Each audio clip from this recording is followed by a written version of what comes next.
So today we're reacting to Jada Pinkett Smith and Red Table Talk with the whole incident that happened at the Oscars between Chris Rock and Will Smith. And I'm sure everybody already knows that was the slap incident.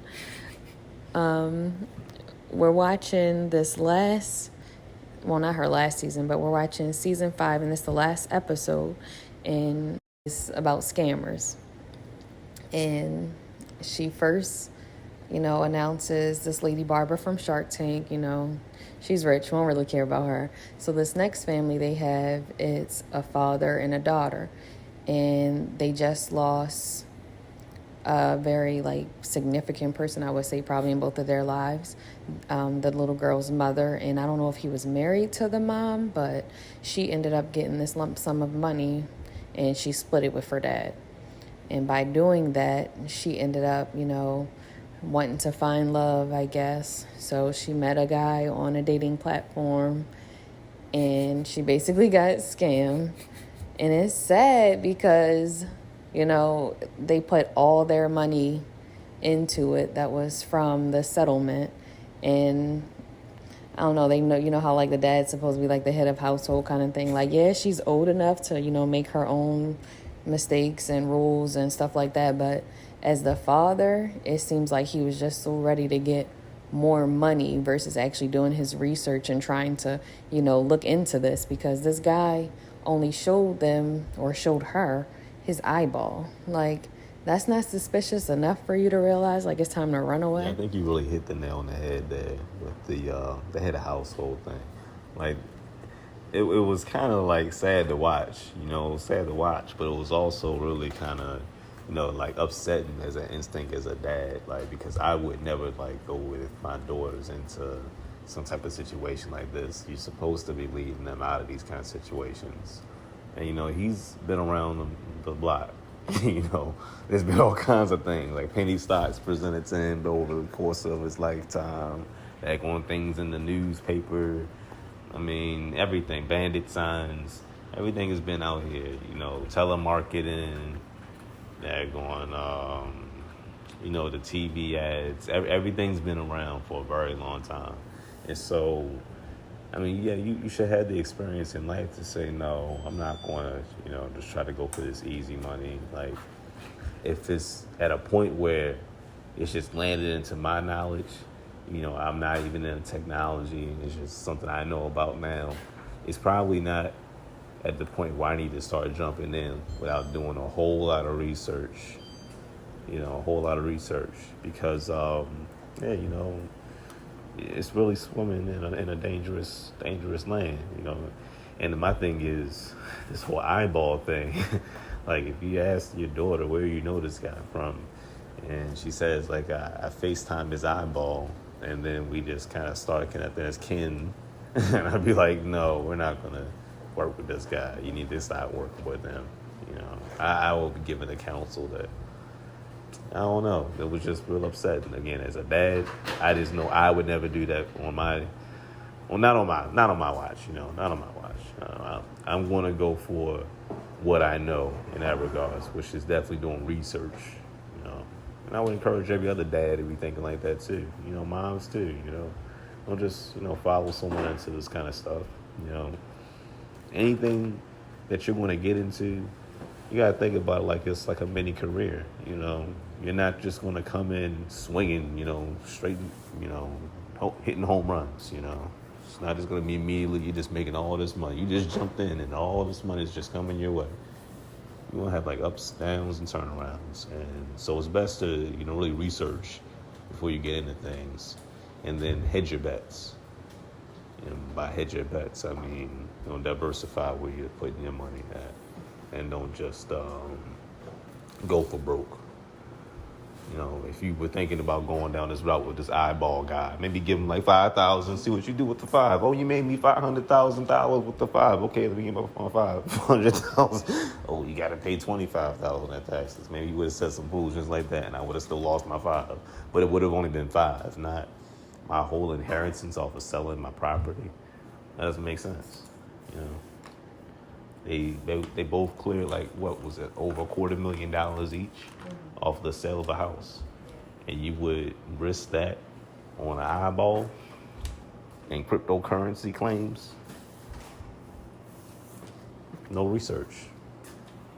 But that's my spiel on that for now. The point of this recording is because it seems like Jada is sweeping under the rug her actions and her, I guess, responsibility in this whole slapping video, because she's over here talking about scamming and scammers, and the way that she's not trying to address the situation, like, that's a bit of a scam. And your platform is all about like healing and, you know, taking responsibility for yourself and your actions and all this. Don't get me wrong, I love the Red Table Talk. I watch it. I haven't been watching it lately just because I really haven't been on social media, but that's like a big deal, and I feel like that should be addressed. And you are 2 for 2 right now. I really do believe it should be addressed too. And that's why I've never really given that platform a chance, because it always did kind of seem like it was coming from a hip of this guy is at this point really suffering in his career because of something that happened. Like his YouTube, which was a really big channel at 9 million plus subscribers, hasn't had any content published since the slap incident. You know, if he's taking the healing stance by being silent, he's actually, I will say at the very least, being silent about the whole thing completely and not trying to, you know, still fish for money and fish for views and fish for relevancy at this time. He's doing the work. I would assume whatever the work is, he's doing the work, right? And yet your platform, Jada, and again, his platform isn't about healing and all this. He's like doing, you know, Will Smith stuff, you know, action stuff, you know, meditations and yoga and daggone cliff climbing and all that kind of stuff. He's doing cool stuff, you know. That's why his platform's popping. But your platform is about this whole, you know, spiritual wellness, you know, mental wellness, mental well-being. You know, if that's the vibe that you're thriving off of or trying to thrive off of, then you really have to address the elephant in the room. You know, it's just like common sense at this point. You can't just have this, you know, blanket statement and then, you know, we're going to get to this when we get to this. Like, that's just really weird. It's just really weird. I'm just going to call it a spade a spade. That's really weird and not really well when we're talking about spiritual wellness, you know. That's why I never really get a platform much of a chance, to be honest. I'm going to be 100% honest. You know, I kind of got that vibe, you know, really early. Not to say that I, know of any famous, like, healing gurus, but I would say I don't think that each and every one of them are a scam. I know the one guy that I used to listen to, it was like a monk guy. I can't think of his name right now, but he was like a Indian type of guy, and he has a wife as well that's, into the whole spiritual healing, wellness, and meditation and all that. And then also Tabitha Brown. She, changed her life around kind of. She basically healed her body by changing the way that changing the things that she ate.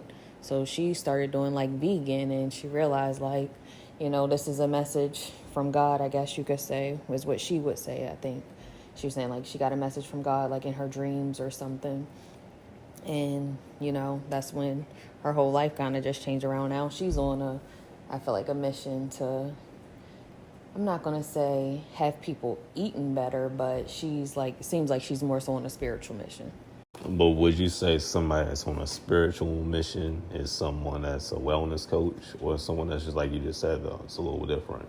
I don't think her whole vibe, I've seen Tabitha Brown stuff. I don't think her whole vibe is a holier than thou vibe. Mm-hmm. Like she, again, kind of addresses some of the skeletons in her closet, like to your point.